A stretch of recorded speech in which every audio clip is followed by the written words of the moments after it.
Bonjour à tous, c'est Paul Dam pour vous présenter aujourd'hui un épisode de C'est pas un suicide sur le thème de trouver un moyen ou des moyens plutôt pour que la vanille soit puisse se reproduire elle-même sans l'action de l'homme.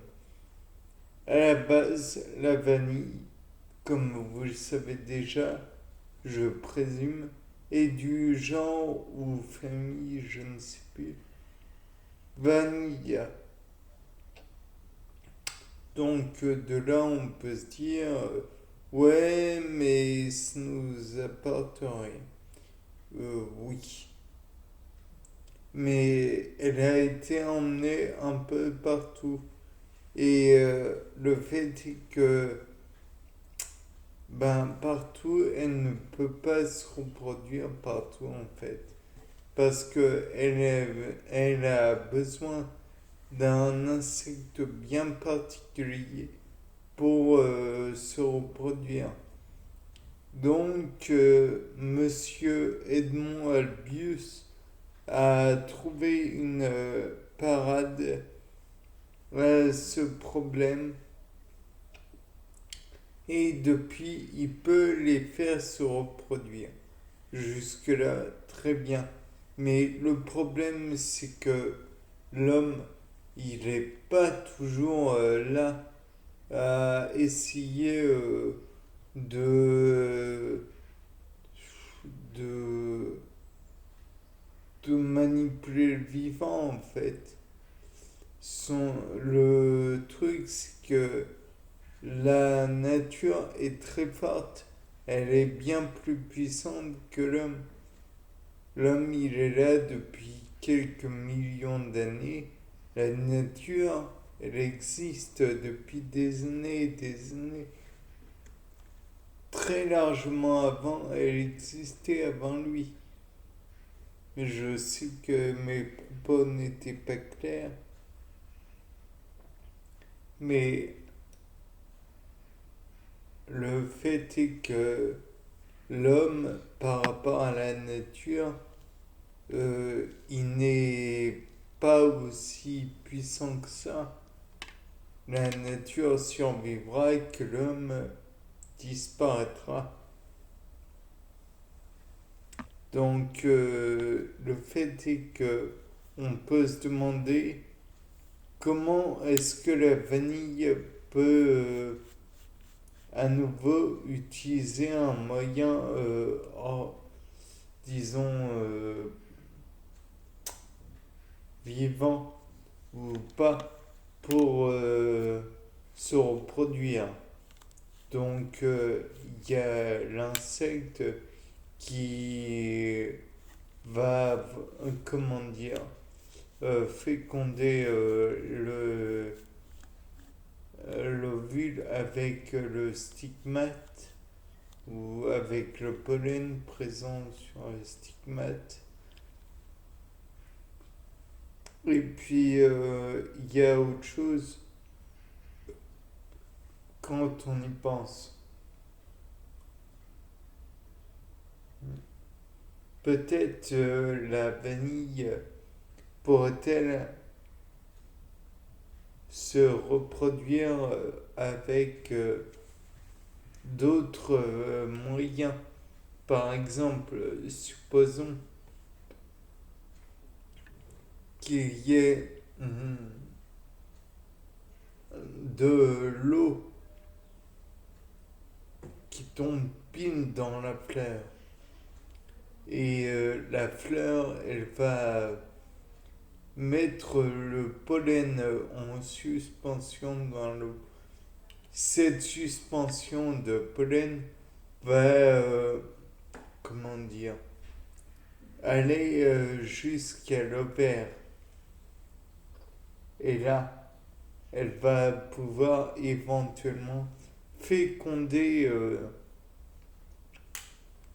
l'ovaire, ce qui permettra de ne pas avoir à employer d'objets pointus comme dans la fécondation que nous exécutons encore maintenant grâce à Monsieur Albius. Et donc, bien sûr, nous avons découvert la chose, mais imaginez que ça soit un autre facteur que l'eau ou l'être humain qui féconde la plante. Peut-être pourra-t-on imaginer d'autres problèmes, d'autres choses qui vont se produire. Par exemple, si c'est l'eau qui est en cause, il me semble que dans les facteurs qui peuvent empêcher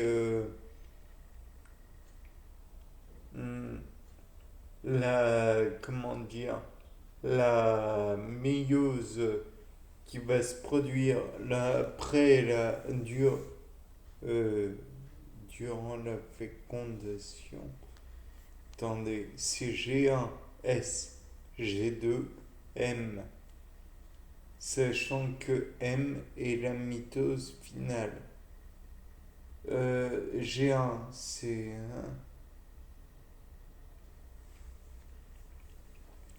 Oui, donc en supposant que le G1 est lieu, donc il va donc se produire comment dire, je suis pas bon au niveau génétique sexuel. Donc nous allons voir qu'il y a la production des gamètes, des cellules, et finalement elles vont pour arrêter le cycle cellulaire. On peut déshydrater à fond, et si elle est faite en comment dire, sans chaleur, bien sûr. Alors, dans ce cas, ça peut produire ça peut faire durer la graine plus longtemps.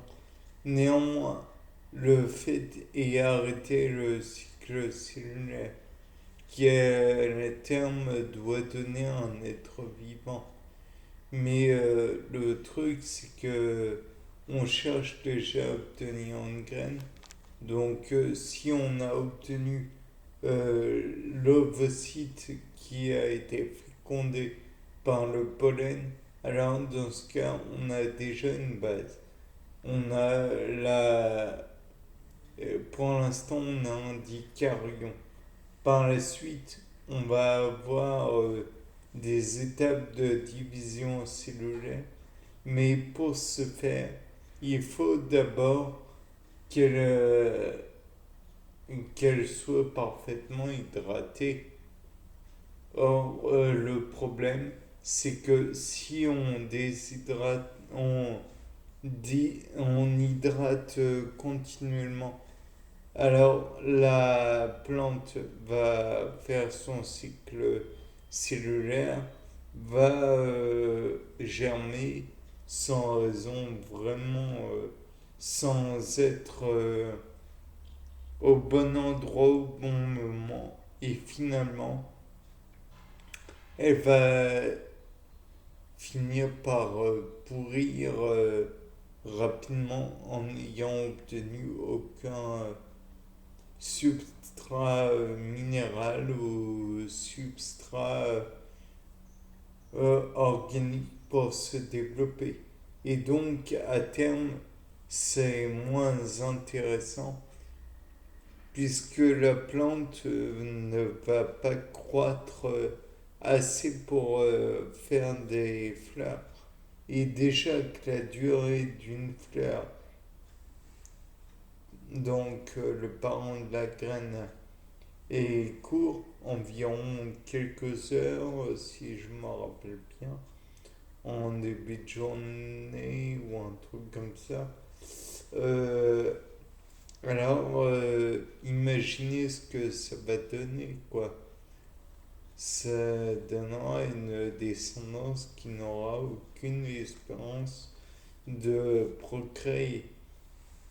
Mais, il est possible éventuellement de réutiliser des insectes qui étaient à la base en synergie, en symbiose plutôt, avec la vanille. Et dans ce cas, peut-être que l'on pourrait reproduire les conditions de germination ou de formation plutôt de la graine. Et dans ce cas, il est tout à fait possible qu'à terme, cela produise des plantes vanille fertiles. Bon, je me suis perdu un peu. C'était laborieux, mais c'était Paul Dam. Au revoir.